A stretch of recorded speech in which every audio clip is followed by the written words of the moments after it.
عني سوى القرآن ومن كتب عني سوى القرآن فقد حافظ رواه مسلم۔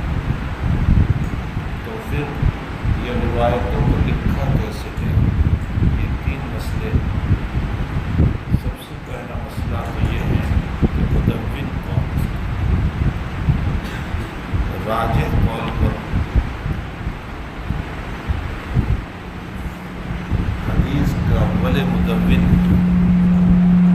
ابو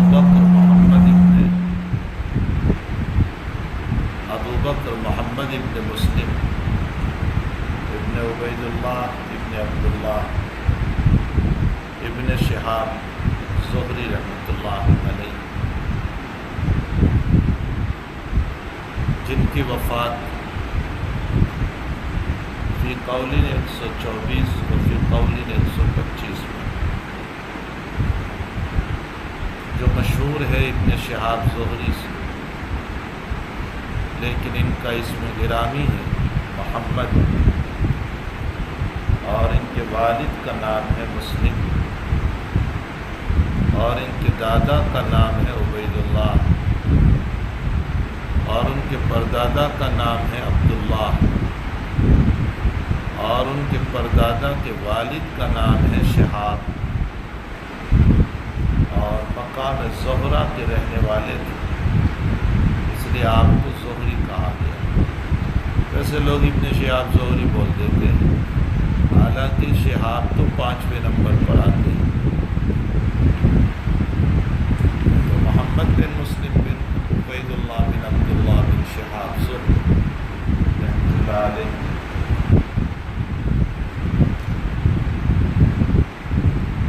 بہت سارے اکابر نے اسی قول کو راجح قرار دیا کہ یہی اول مدون ہے۔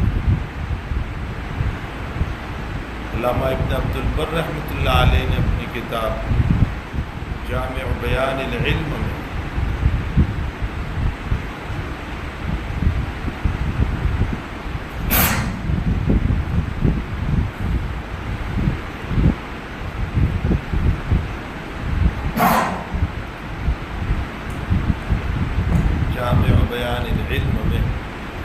حضرت امام مالک رحمۃ اللہ علیہ سے نقل فرمایا، اول من دون الحدیث ابن شہاب الزہری، سب سے پہلے ابن شہاب زہری رحمۃ اللہ علیہ نے حدیث کو مدون فرمایا، بلکہ سعید ابن زیاد مولا الزبیرین فرماتے ہیں، سمیت من ابن شہاب الزہری، میں نے خود براہ راست ابن شہاب زہری رحمۃ اللہ علیہ سے سنا کہ امرنا عمر بن عبد العزیز بکتابۃ السنہ، عمر بن عبد العزیز رحمۃ اللہ علیہ نے ہم کو احادیث کو لکھنے کا حکم دیا، فکتبنا دفترا دفترا، تو ہم نے بہت سارے دفاتر لکھ ڈالے، اور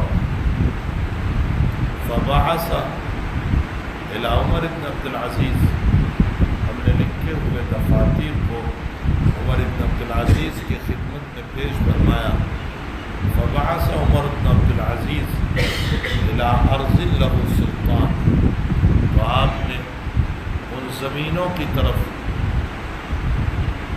علاقوں کی طرف ان دفاتر کو روانہ کیا جہاں آپ کی حکومت لہو سلطان، جہاں آپ کی حکومت۔ اس سے یہ معلوم ہوتا ہے ابن شہاب زہری رحمۃ اللہ علیہ نے بہت سارے دفاتر کو لکھے عمر بن عبد العزیز کے کہنے سے، اور آپ نے پھر عمر بن عبد العزیز کی خدمت میں پیش فرمائے، اور حضرت عمر بن عبد العزیز نے اپنے زمانے میں پھر جہاں جہاں آپ کی حکومت اس کو روانہ فرمایا، اور یہی بات حافظ ابن حجر، زین زکریا انصاری، علامہ قسطلانی، جرمانی اور بہت سارے اکابر اسی بات کے قائل ہیں کہ اول مدون ابن شہاب زہری ہے۔ یہی علامہ سیوطی رحمۃ اللہ علیہ نے اپنی کتاب الفیۃ الحدیث میں بھی نقل فرمایا ہے۔ اول من دون الحدیث ابن شہاب عامر له عمر، یہ پہلا شعر ہے۔ اول من دون الحدیث ابن شہاب عامر له عمر، ابن شہاب زہری نے سب سے پہلے احادیث مبارکہ کو جمع فرمایا اور حضرت عمر بن عبدالعزیز رحمۃ اللہ علیہ کے حکم سے آپ نے یہ کام کیا۔ بلکہ محمد بن جعفر قطانی رحمۃ اللہ علیہ تو فرماتے ہیں اپنی کتاب رسالہ مستطرفہ میں، فرمایا کہ ابن شہاب زہری رحمۃ اللہ علیہ خود فرماتے ہیں لو یدون هذا العلم احد قبلی، کسی نے مجھ سے پہلے اس فن کو مدون نہیں کیا، یعنی مجھ سے پہلے کسی نے اس کو نہیں لکھا۔ اس کا مطلب یہ نکلا کہ خود آپ اس بات کے قائل ہیں کہ سب سے پہلے میں نے باب احادیث میں کتاب کو لکھا ہے۔ اللہ سبحانہ و تعالی عالم۔ نمبر 2، دوسرا قول یہ ہے کہ اول مدون ابو بکر بن محمد بن عمرو بن حزم رحمۃ اللہ علیہ۔ ابو بکر بن محمد بن عمرو بن حزم کا انتقال 120 میں ہوا۔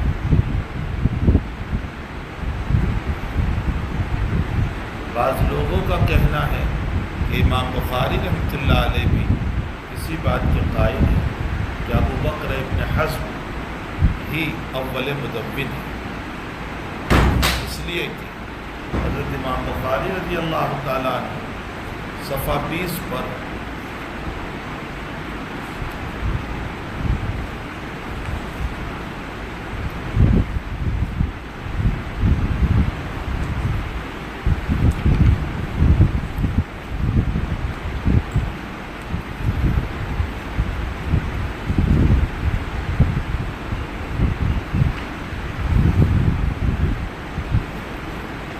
باب قائم فرمایا، باب کیف یقبض العلم، علم کیسے اٹھ جائے گا۔ اس باب کی تحت وکتب عمر بن عبدالعزیز الی ابی بکر بن حزم انظر ما کان من حدیث رسول اللہ صلی اللہ علیہ وسلم فاکتبوه فإنی خفت دروس العلم وذهاب العلماء ولا يقبل الا حدیث النبی صلی اللہ علیہ وسلم ولیفشوا السلام ولیجلسوا حتى يعلم من لا يعلم فإن العلم لا يهلك حتى يكون سرا۔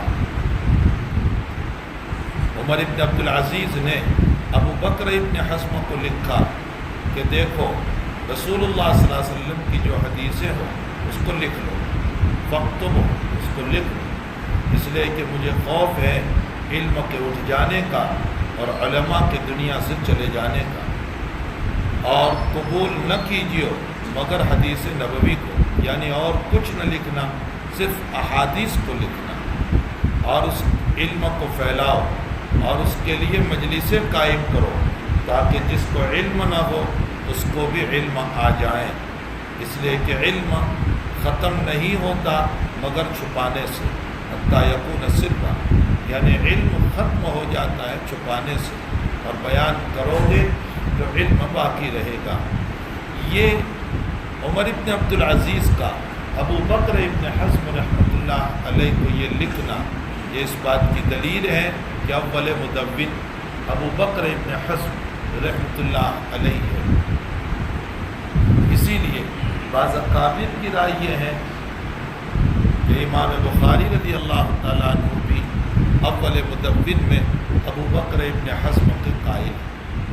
لیکن بھائی ایک بات سمجھو، آپ نے ابھی جو یہ قول پڑھا کہ عمر ابن عبدالعزیز نے حضرت ابو بکر ابن حزم کو لکھا کہ روایتوں کو جمع کرو، اس لیے کہ فإنی خفت دروس العلم وذهاب العلماء وليكتبوا احادیث النبی صلی اللہ علیہ وسلم ولا يكتب غیرہ الی آخرہ۔ اس سے اول مدون ہونا کہاں ثابت ہو گیا؟ ٹھیک ہے، یہ بات آپ نے ابو بکر ابن حزم کو کہی، لیکن اس کہنے سے انہوں نے سب سے پہلے اس سلسلے میں کتاب لکھ دی ہو، اس کا ثبوت کہاں سے؟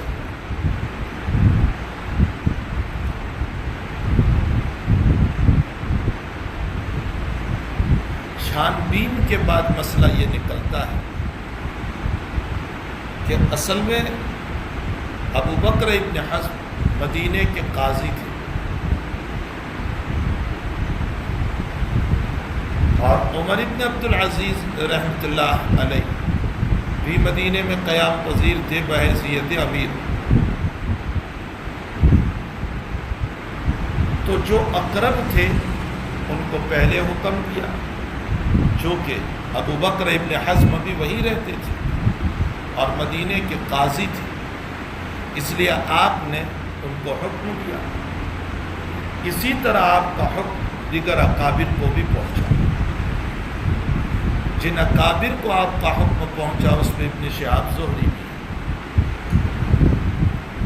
پہلی بات تو یہ ہو گئی۔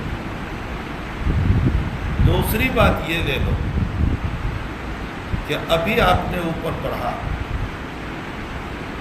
کہ محمد بن جعفر قطانی فرماتے ہیں، ابن شہاب زہری رحمۃ اللہ علیہ کا قول نقل کرتے ہوئے، کہ اس علم کو اس سے پہلے کسی نے نہیں جمع کیا۔ یہ جملہ ابن شہاب زہری رحمۃ اللہ علیہ کا علامہ قطانی کی کتاب رسالہ مستطرفہ میں۔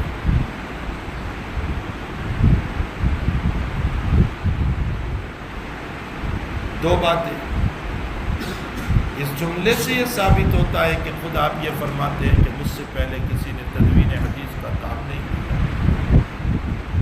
تیسری بات،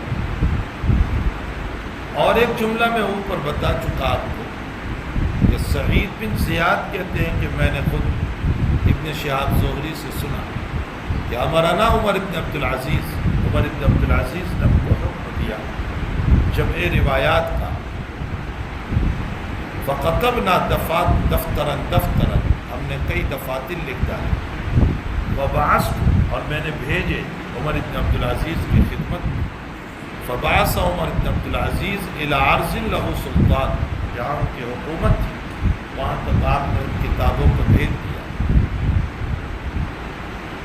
تو صورت مسئلہ یہ ہوا ہوگا کہ عمر ابن عبد العزیز نے اپنے زمانے کے سارے ہی اکابر کو حکم دیا جو حدیث کے امام تھے۔ البتہ ابو بکر ابن حزم کا قول سامنے اس لیے آ گیا کہ وہ مدینے میں قیام پذیر تھے اور وہ قاضی تھے، باقی حکم تو سبھی کو ملا۔ اب اس کے بعد ابن شہاب زہری نے قلم اٹھایا اور بے شمار دفاتر لکھے اور عمر ابن عبد العزیز کی خدمت میں بھیج دیے۔ دوسری طرف یہ ہوا کہ علامہ مزی رحمۃ اللہ علیہ فرماتے ہیں،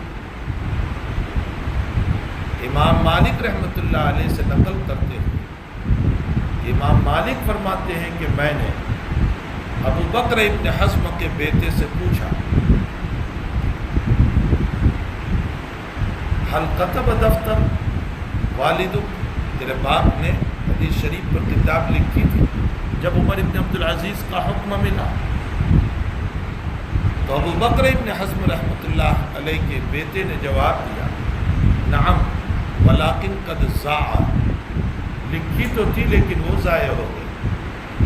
اس کا مطلب یہ نکلا کہ بادشاہ وقت نے حکم سب کو دیا، لیکن بادشاہ وقت تک سب سے پہلے جن کی کتاب پہنچی وہ ابن شہاب زہری ہے۔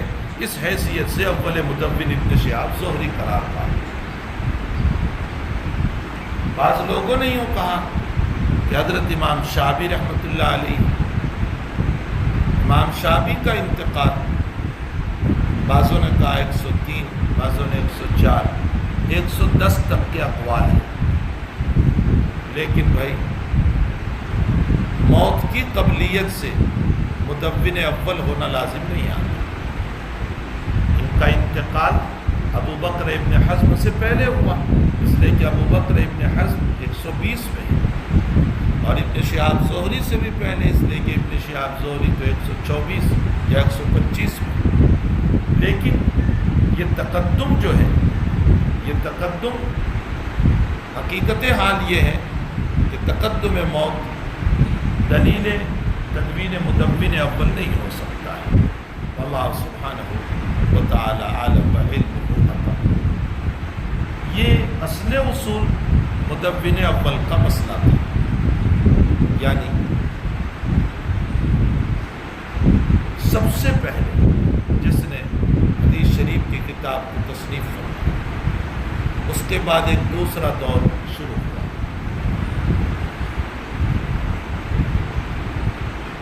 دوسرے طبقے میں، دوسرے دور میں پھر علیحدہ علیحدہ مقام مواقع پر اکابر محدثین نے کتابوں کو لکھا۔ مثلا مکۃ المکرمہ میں ابن جریز رحمۃ اللہ علیہ، یہ دوسرا طبقہ شروع ہوا۔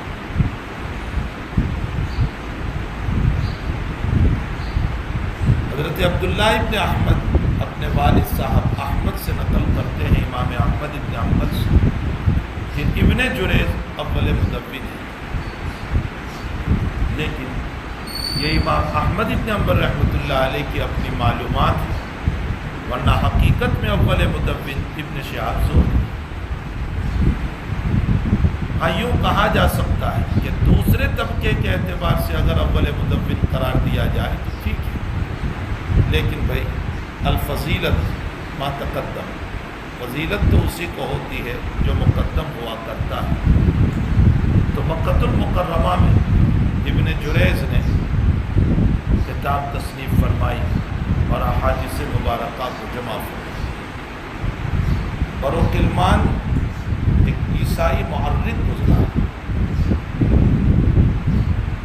اس نے نبی اکرم صلی اللہ علیہ وسلم کی سیرت پر انگلش میں کتاب لکھی، اور اس میں حدیث اور اصول حدیث پر بھی کلام کیا ہے۔ وہ عیسائی ہے، اول تدوین پر کلام کرتے ہوئے اس نے لکھا، اول من دون الحدیث ابن جریز، اول مدون ابن جریز ہے۔ چلیے یہ تو امام احمد ابن حنبل نے بھی کہا، لیکن آگے جو اس نے لفظ لکھا یہ دسیسہ قاری کی، جھوٹ بولا۔ وَكَانَ جَدُّهُ نَصْرَانِيًّا، اول مدون ابن جریز اور ان کے دادا نصرانی تھے۔ یہ جملہ بڑھا کر وہ مغالطہ دینا چاہتا ہے کہ گویا تمہارے پاس جتنی روایات ہیں وہ ابن النصرانی کی، نصرانی کی اولاد کی، تو روایت پر اعتماد کیسے ہو سکتا ہے؟ اس لیے تمہاری روایات کے باب میں شبہ ہے۔ یہ ہے اصل بات۔ اس جملے کے بعد اس نے ایک دوسرا جملہ اور لکھا، اور اس میں اس نے یہ لکھا، ثم تتزاید الاحادیث۔ ابن جریز اول مدون ہے اور اس کے بعد حدیثیں بڑھتی رہی۔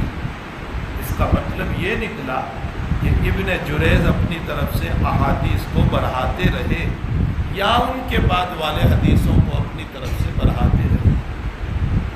اصلاً اس کی کتاب انگریزی میں ہے، لیکن اس کی کتاب کا عربی میں جس نے ترجمہ کیا ہے وہ ڈاکٹر عبد الحلیم صاحب ہیں، جو جو بڑے پروفیسر ہیں انہوں نے اس کا ترجمہ کیا، لیکن افسوس یہ ہے کہ ان کے اس جملے کے اوپر انہوں نے ترجمہ کر دیا اور کوئی تبصرہ نہیں لکھا۔ یہ غلط بات ہے، اس پر تبصرہ لکھنا چاہیے تھا۔ یہ اسی طرح کی دسیسہ کاری کرتے رہتے ہیں۔ آپ نے لغت میں نام سنا ہوگا منجد، جو لغت کی کتاب ہے، اس کا مؤلف عیسائی ہے۔ باب الطا میں جب پہنچا ہے وہاں دیکھ لینا، توئی کے تحت جو الفاظ کی تشریح ہو رہی ہے وہاں ایک لفظ آتا ہے طلقاء۔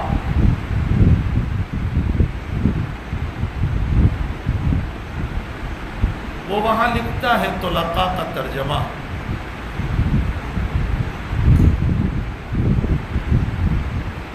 من يدخل فی الاسلام کرہا۔ طلقاء اس کو کہا جاتا ہے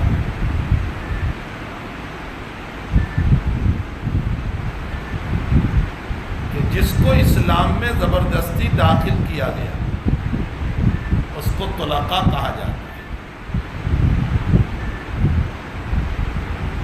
حالانکہ یہ جملہ نبی کریم صلی اللہ علیہ وسلم نے استعمال فرمایا تھا، اور اہل مکہ کو یوں کہا تھا انتم الطلقاء، تم لوگ آزاد ہو، یعنی تمہاری کوئی پکڑ دکڑ نہیں ہو۔ تو کہاں صاحب شریعت نے معنی مراد لیا اور کہاں یہ لکھ رہا ہے انتم الطلقاء کا معنی کہ جس کو اسلام میں زبردستی مار دھار کر کے داخل کیا گیا۔ اب جو واقف ہے وہ واقف ہے، لیکن 100-200 سال کے بعد جو نسل ہماری آئے گی اور وہ کسی لفظ کی تحقیق میں منجد کو اٹھائے گی اور طلقاء کا ترجمہ یہ دیکھے گی، وہ تو یہی سمجھے گی کہ نبی علیہ السلام نے زبردستی لوگوں کو اسلام میں داخل کیا۔ یہ اسی طرح کی دسیسہ کاری کرتے رہتے ہیں۔ بظاہر ہمیں لگتا ہے کہ یہ مورخ ہے، یہ مفکر ہے، یہ مدبر ہے، اور یہ ڈکشنری کا اور لغت کا ماہر ہے، لیکن حقیقت میں وہ میٹھے انداز میں اسلام کو نقصان پہنچانے کی شکلیں بناتی ہے۔ اور افسوس یہ ہے کہ ہمارے مدارس میں اس کی طرف کوئی توجہ نہیں ہوتی، اور مجھے تو اس پر بھی بہت افسوس ہے کہ ساری کتابوں میں ہیرا پھیری کرتے رہتے ہیں، اس کو نکالو، اس کو داخل کرو، اس کو نکالو، اس کو لے آؤ، اور آپ پورے نصاب پر نظر کرو تو تاریخ اور سیرت پر کوئی کتاب نہیں۔ اور یہی وجہ ہے کہ ہمارے طلبہ فارغ ہونے کے بعد تاریخ اسلام سے بھی ناواقف اور سیرت اسلام سے بھی ناواقف، دونوں سے ناواقف۔ رہی صحیح چھوٹی موٹی کتاب ایک دو پڑھائی جاتی ہے، اس میں ایک مفتی شفیع صاحب رحمۃ اللہ علیہ کی سیرت خاتم الانبیاء، بھلا وہ تو چھوٹی سی کتاب اردو سکھانے کے عنوان پر پڑھاتے ہو، سیرت کے عنوان پر اس کو کون پڑھاتا ہے؟ اسی لیے رکھی ہی ہے اردو کے درجے میں تاکہ اردو سکھائی جائے، تو تم نے اردو سکھانے کے لیے رکھی ہے، سیرت پڑھانے کے لیے نہیں رکھی۔ اور دوسری دروس التاریخ، جو چھوٹا سا رسالہ ہے اور ہمارے مدارس میں متداول ہے، یعنی پڑھائی جاتی ہے، لیکن کبھی غور نہیں کیا کہ اس کا مؤلف شیعہ ہے۔ وہ شیعہ کی لکھی ہوئی کتاب ہے دروس التاریخ، اور سنیوں کے مدرسے میں پڑھائی جاتی ہے۔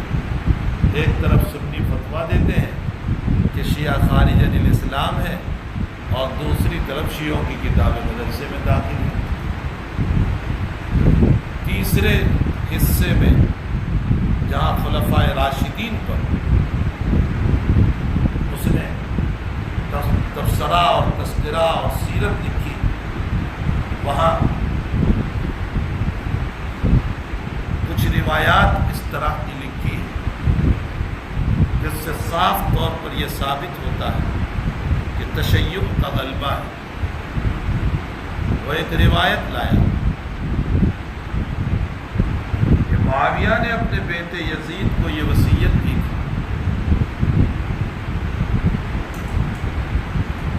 کہ اگر ابو بکر کا بیٹا محمد تجھے مل جائے تو شیر کے چمڑے میں بند کر کے اس کو جلا دینا۔ حالانکہ یہ واہی روایت ہے، من گرد کہانی ہے۔ اس طرح کی بہت ساری روایات۔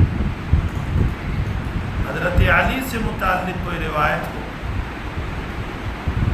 قال علی علیہ السلام، اور ابو بکر و عمر کی صریح روایت ہو،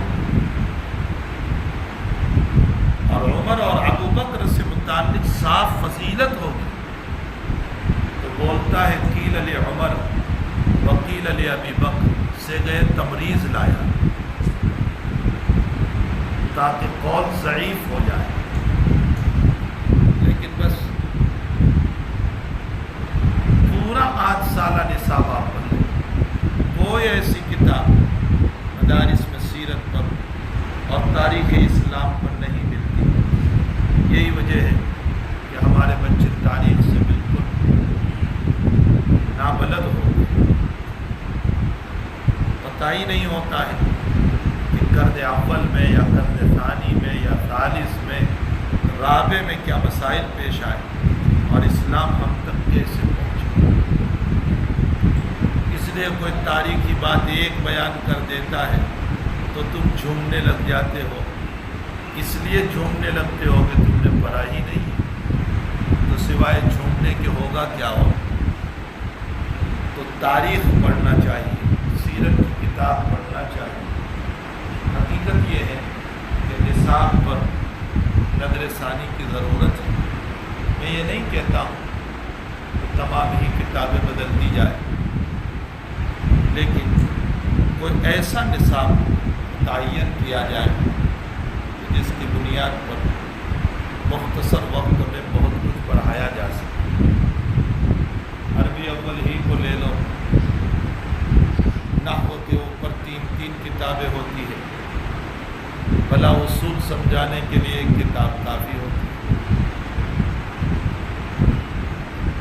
مدرس کے پاس اگر تفہیم کی صلاحیت ہے تو مشکل سے مشکل کتاب کو آسان بنا دے گا، اور مدرس کے پاس تفہیم کی صلاحیت نہیں ہے تو آسان سے آسان کتاب بھی مشکل ہوگی۔ اصل ضرورت تفہیم کی، کتابوں کے رد و بدل سے کچھ نہیں ہوتا۔ تم چاہے فارسی کی نوامیر پڑھو یا اردو کی نوامیر پڑھو، اصل تفہیم پر مسئلہ ہے، لیکن فارسی کی نکال کر اردو کی لائے، اس سے کوئی استعداد تھوڑے ہی بن جاتی ہے۔ ہمارے حضرت مفتی محمود حسن صاحب گنگوہی نور اللہ مرکزہ فرماتے تھے کہ مدرسے کے 3 اجزاء ہیں، تلامذہ، اساتذہ اور کتب۔ فرمایا تلامذہ کو کچھ کہو تو اشتراک کی دھمکی دیتے ہیں، اساتذہ کو کچھ کہو تو وہ سازش کی دھمکی دیتے ہیں، کوئی نہ کوئی ترکیب اپناتے ہیں یا چلے جانے کی دھمکی دیتے ہیں۔ اس لیے نہ اساتذہ کو کچھ کہہ پاتے ہیں، نہ تلامذہ کو کچھ کہہ پاتے ہیں، خاموش بیچارہ نصاب ہی ہے، اسی کو تبدیل کرتے رہو۔ بس یہی صورتحال آج مدرسوں کی ہو گئی ہے، ایک نصاب خاموش ہے، اسی میں رد و بدل کرتے رہو۔ تو ضرورت ہے کہ سیرت کتاب اور تاریخ کی کتاب کو نصاب میں داخل کیا جائے۔ خیر میں تو یہ کہہ رہا تھا کہ 100-200 سال کے بعد ہمارا کوئی بچہ، کوئی اولاد آئے گی اور وہ منجد کو اٹھا کر کے دیکھے گی اور وہ طلقاء کا یہ ترجمہ دیکھے گی، تو ظاہر سی بات ہے کہ اس کا ذہن یہ بنے گا کہ طلقاء وہ ہیں جن کو مار مار کر اسلام میں داخل کیا گیا، حالانکہ یہ بالکل غلط تفسیر ہے۔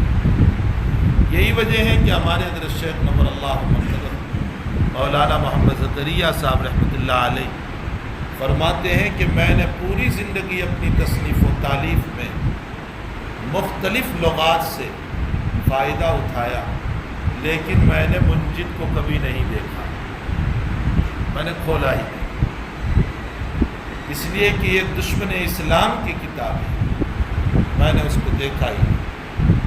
فرمایا ایک مرتبہ کوئی صاحب خرید کر مجھے ہدیہ کر دے، حضرت شیخ فرماتے ہیں رکھی ہوئی تھی، کوئی چوری کر گیا، اٹھا گیا۔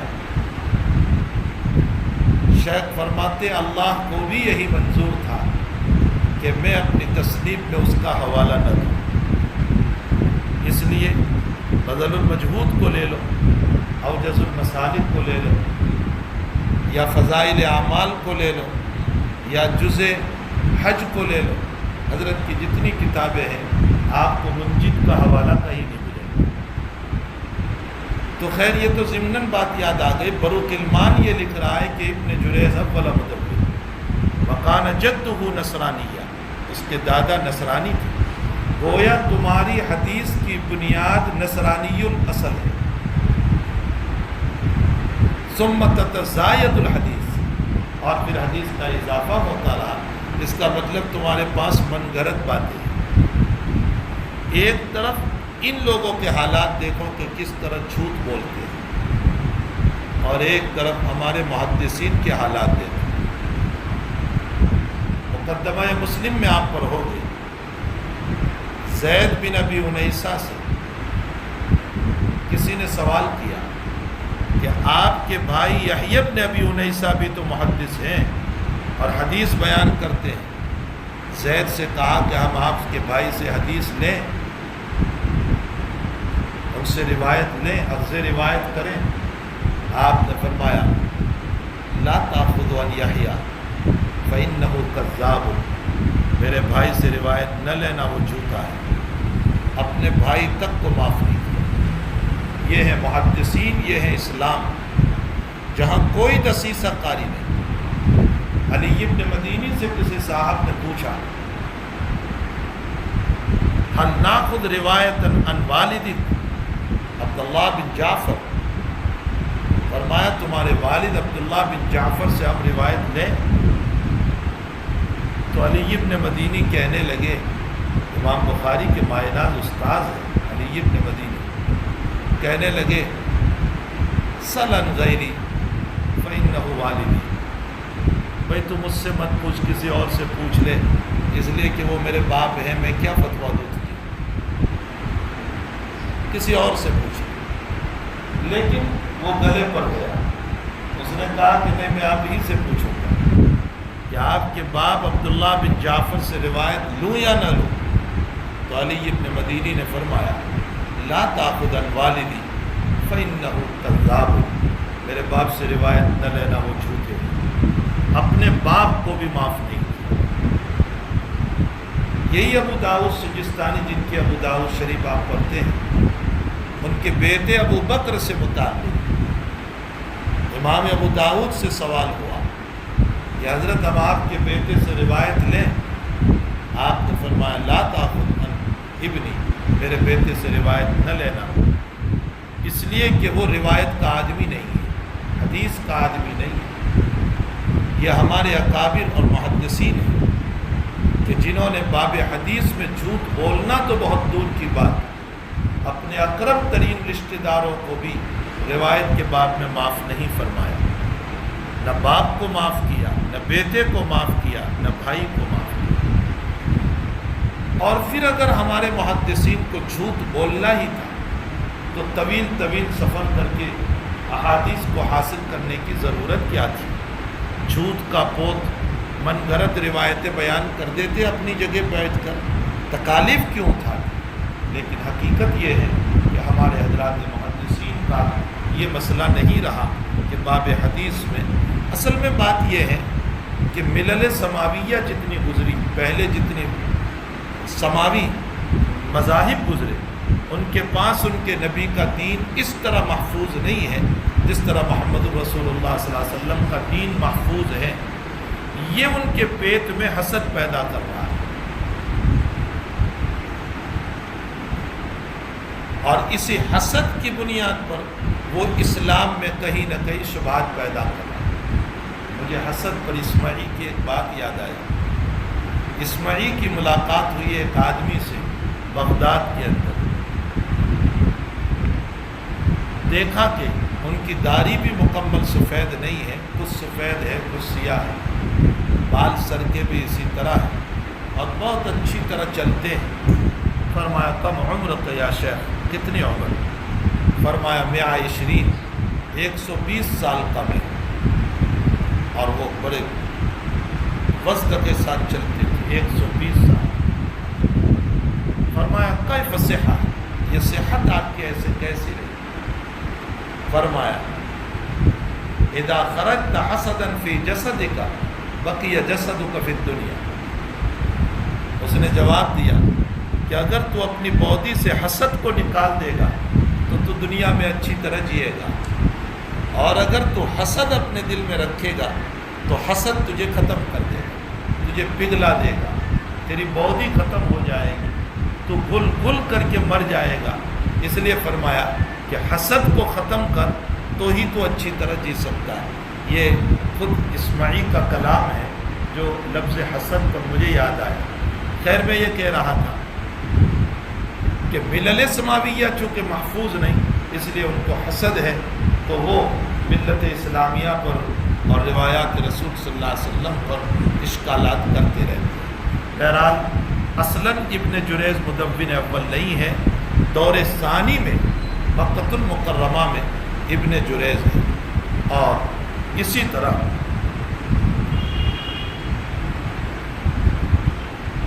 مدینے میں مکۃ المکرمہ میں تو ابن جریج نے سب سے پہلے کتاب لکھی دوسرے دور میں، اور مدینۃ المنورہ میں ابن اسحاق اور امام مالک رحمۃ اللہ علیہ نے کتاب لکھی، اور بصرہ میں حماد ابن سلیمہ نے کتاب لکھی، اور ربیع ابن سبیح نے کتاب لکھی۔ یہ دوسرے دور میں ربیع ابن سبیح رحمۃ اللہ علیہ تبع تابعی ہے، ان کا مزار یہیں آپ کے قریب میں ہے، بھاربھوت میں۔ بھروچ سے آگے جب جاتے ہیں دہیز کی طرف تو بھاربھوت ایک جگہ آتی ہے۔ ربیع ابن سبیح نرمدا ندی کے کنارے سے، نرمدا ندی سے اس زمانے میں ایک بہت بڑا وفد آیا تھا۔ میں نے آپ کو بتایا تھا کہ مورخین لکھتے ہیں کہ تجارت کے لیے، لیکن حقیقت یہ ہے کہ عنوان تجارت کا ہوتا تھا، حقیقت میں تبلیغ مقصود ہوتی تھی۔ تو یہاں پلیگ کی بیماری چلی تھی، اور اس میں ان کا انتقال ہو گیا تھا، اور یہیں بھاربھوت میں ان کو دفن کیا گیا تھا۔ اب تو اصل قبر ان کی نہیں رہی، ویسے وہاں 3 قبریں ہیں، بتاتے ہیں کہ اس میں کوئی قبر ہے، لیکن حقیقت یہ ہے کہ ربیع ابن سبیح کی اصل قبر پانی میں بہہ گئی، اس لیے کہ ان کو کنارے پر دفن کیا تھا، اور مٹی دھلتے دھلتے پانی لگتے لگتے وہ حصہ پانی میں چلا گیا، تو اصل قبر کا پتہ نہیں ہے۔ بہرحال بصرہ میں حماد ابن سلیمہ اور ربیع ابن سبیح رحمۃ اللہ علیہ نے کتاب لکھی، کوفہ میں سفیان ثوری رحمۃ اللہ علیہ نے، اور یمن میں معمر علیہ الرحمہ نے، اور شام میں امام اوزاعی رحمۃ اللہ علیہ نے، اور خراسان میں عبداللہ ابن مبارک رحمۃ اللہ علیہ نے کتاب لکھی۔